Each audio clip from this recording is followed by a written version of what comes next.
guys, welcome back to The Bright Side. Macy here, The Bright Side Girl, and today we're going to be doing some vampire book recommendations.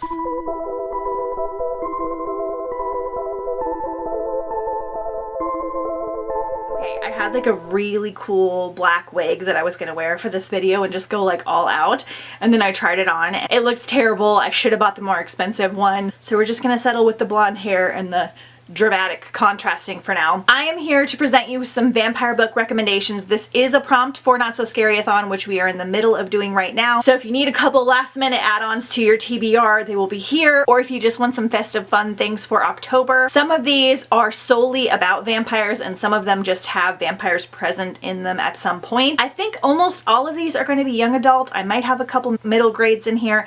I have only read one adult vampire book and I didn't love it, so we're not going to include that in here. If that sounds fun to you, then just keep watching. Okay, so first we're going to start off with some books that loosely have vampires in them where they're not the sole focus. So the first book I'm going to talk about is Paranormal C by Kiersten White. The series is so fun because it has all of the monsters in it. Our main character works for like this company that basically takes care of monsters like vampires, witches, ghosts, werewolves, mermaids, all kinds of different things. So we have like every creature you can imagine in here. Different magic systems. Some of the creatures are bad, some are not. Sometimes they just kind of help reform the creatures. So our main character has worked with this paranormal containment agency for a while. Her ex-boyfriend is a fairy. She's falling in love with a shapeshifter, and she is the only person who can see through supernatural glamours. One day she finds out that she may be at the center of a dark fae prophecy that promises destruction to all paranormal creatures, so she has to like investigate and try and solve this issue. This one I would say is on the younger side of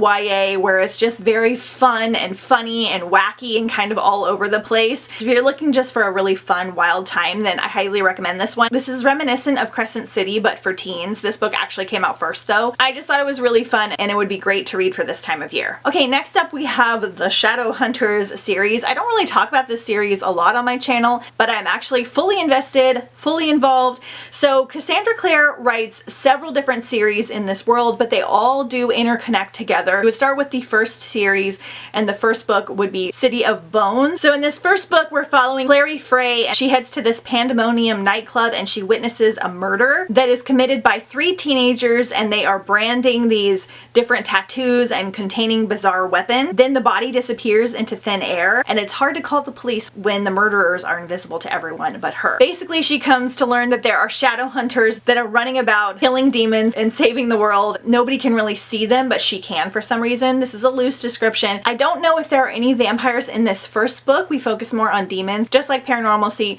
there are vampires present in the series and werewolves and a bunch of different other paranormal creatures. I enjoyed this first series. I liked the second part of the series, which was actually set in the past, which is the Clockwork series, and then it just continues on. I would say it's worth checking out. The world is really, really fun and you get really invested in all of the characters, so if you want something that just loosely features vampires, this is a good series. Alright, same goes for Jacoby by William Ritter. So this is a 4-book YA quartet, and in this one we kind of have a little bit of like a Sherlock vibe. Our main character, R.F. Jacoby, has the ability to see like supernatural beings, and he like investigates things involving them, and he teams up with Abigail, who is more of a normal girl, and she kind of becomes like his Holmes type character, and they start investigating a serial killer who does like these mass killings.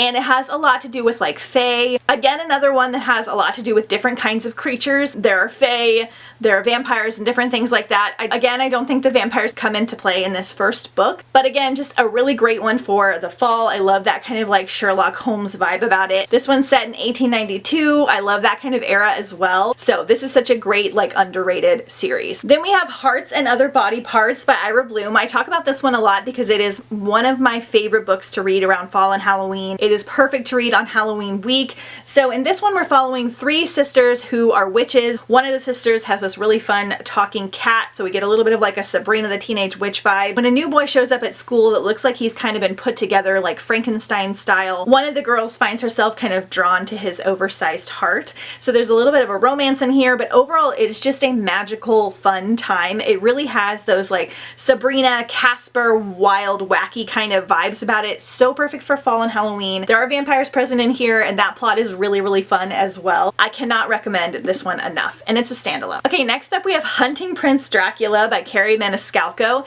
So this is book 2 in the Stalking Jack the Ripper series. You do need to read Stalking Jack first before you read this book. Again, one of my favorite series to read this time of year. They are not scary like they seem. They definitely have those darker gothic vibes, but I didn't find them scary. The endings can get a little bit intense. Overall, they're just a wild, fun YA time. Very, very different series than Kingdom of the Wicked. So if you really loved Kingdom of the Wicked, you might not enjoy this one. I personally didn't love Kingdom of the Wicked. I didn't like that it went so spicy and like took a dramatic romance turn.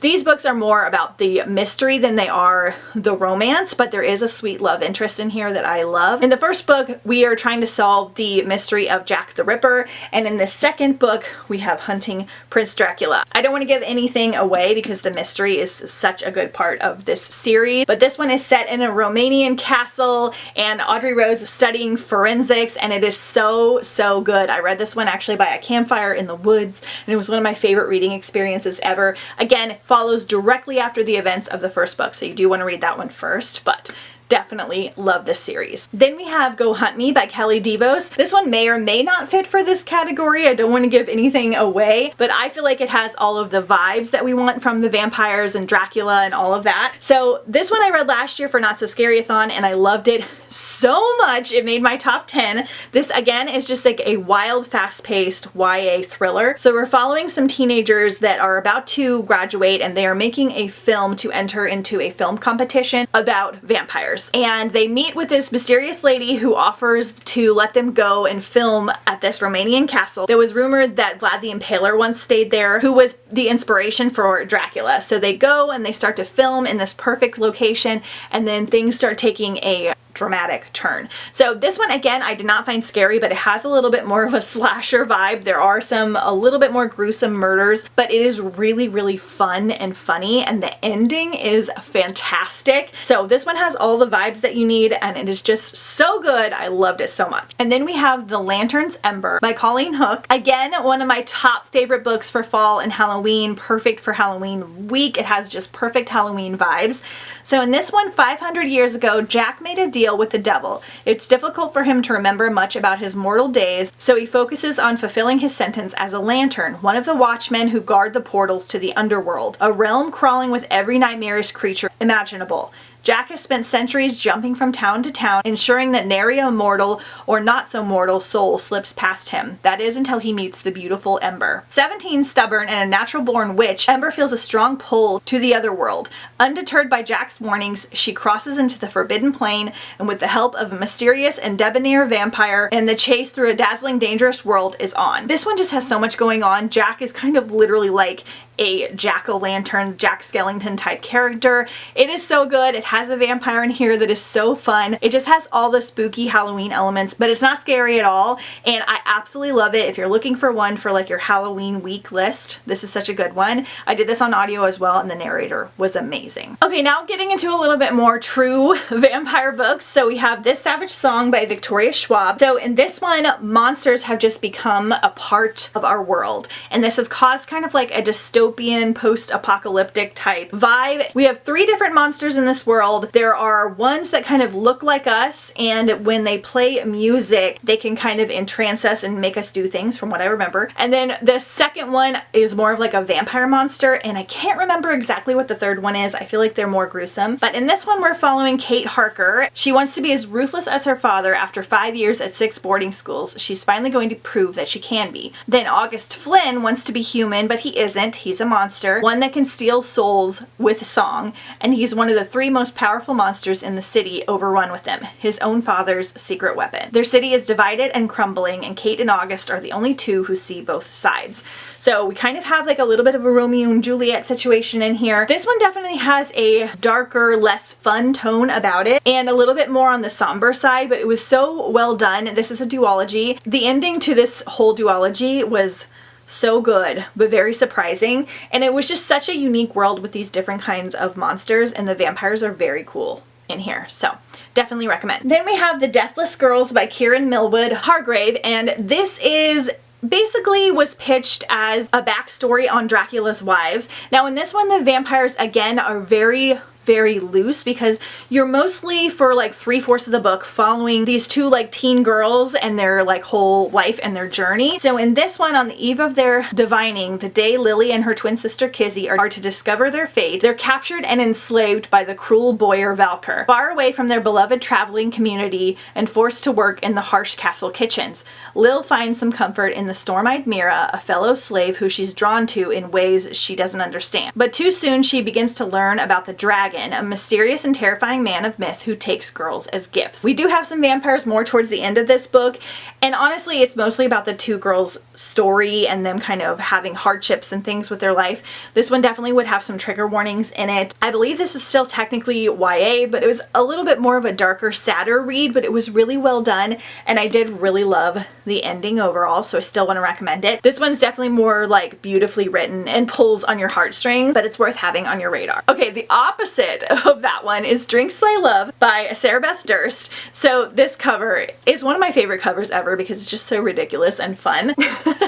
So in this one, I picked it up because the synopsis was so ridiculous. So Pearl is a 16-year-old vampire fond of blood and allergic to sunlight and mostly evil, until the night a sparkling unicorn stabs her through the heart with his horn. Oops. Her family thinks she was attacked by a vampire hunter because obviously unicorns don't exist, and they're shocked she survived. They're even more shocked when Pearl discovers that she can now walk around in the daylight. So this one's really unique because you're following a family of vampires, and they're all evil. They kill people in the town and kind of have to cover it up, and basically the family uses Pearl to put her in high school now that she can walk in the daylight, and they have this grand plan to kind of pick off kids from the school to use as their food source. It is really wild and fun and over the top, and I absolutely loved it so much. So Pearl also discovers that with her newfound ability, she starts to gain some humanity type feelings, and there's a little romance in here, and it's just wild and fun, and I never see anybody reading it. It's so good.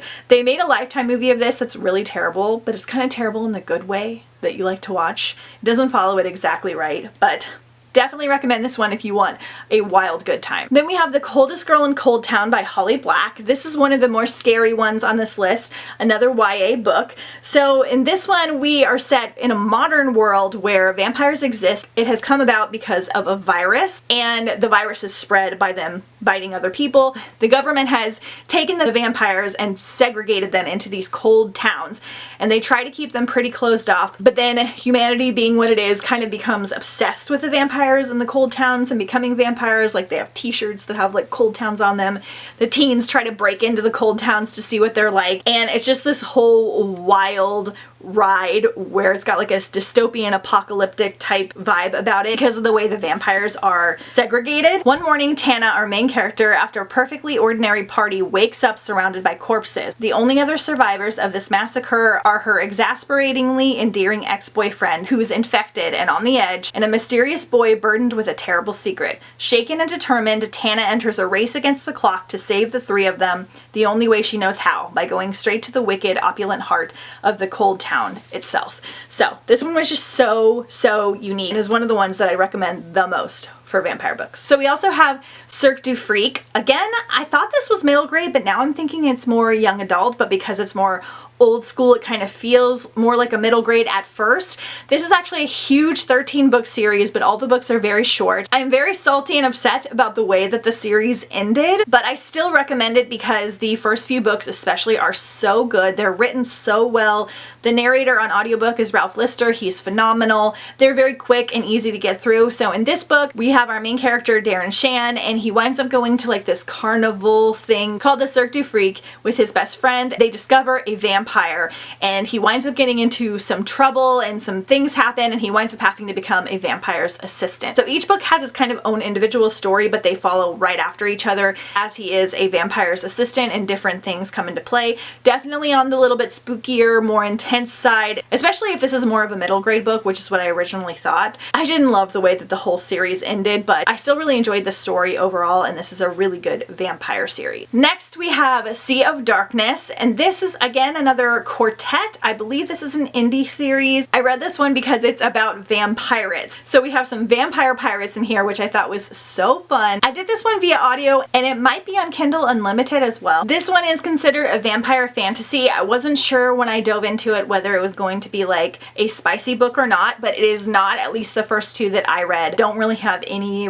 spicy kind of scenes in them, so it's good to know that going in. Working with a supernatural enemy is Kelia's only hope to solve her father's murder, but his investigation puts her own life in danger. The society's sole purpose is to protect the general population from the vicious sea shadows, a vicious vampire pirate hybrid, and Kelia is their top slayer. But when her father is murdered and her handler insists that it's suicide, she starts to question whether the society really has her best interests at heart. So we do have a little bit of a love story in here.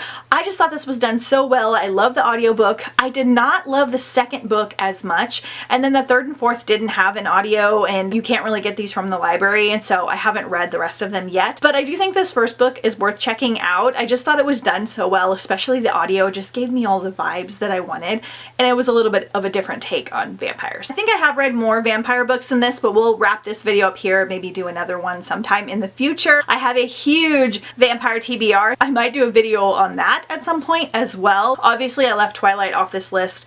I love Twilight. I always recommend it, but I feel like you guys already know about that, so it didn't need to be present. Let me know your favorite vampire book down below in the comments. Let me know if you've read any of these or if you plan to for Not So Scary-a-thon or for October. I hope this gave you a lot of recommendations for future reading plans. Don't forget to follow me on Instagram at TheBrightSideGirl. Check out the other videos I've posted over the last few days. There's been a lot out and a lot more to come. Thank you guys so much for watching, and I will see you next time on The Bright Side.